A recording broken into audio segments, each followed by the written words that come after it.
Hi நண்பா நண்பேஸ். இந்த பதிவில் என்ன பார்க்கலான்னா, இந்த கருணை அடிப்படையில் கவர்மெண்ட் ஜாப் விஷயமா இப்போ ரீசெண்டாக நம்ம தமிழ்நாடு கவர்மெண்ட் பார்த்தீங்கன்னா ஒரு ஆர்டர் பாஸ் பண்ணாங்க. நிறைய பேர் பார்த்துருப்பீங்க. இப்போ இதே விஷயமா ஒரு நாளிதழில் ஒரு அப்டேட்டும் கொடுத்துருக்காங்க.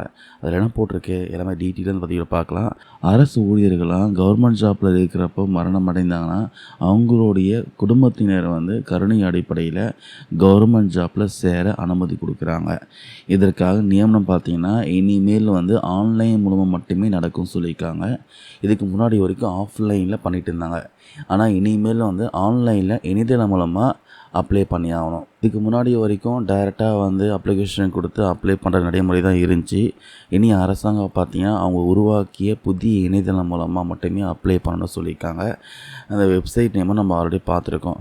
ஜியோவிலையும் மென்ஷன் பண்ணியிருக்காங்க. www.tncgap.tn.gov.in இந்த வெப்சைட்டில் தான் ஆன்லைனில் நீங்கள் அப்ளை பண்ணணும்.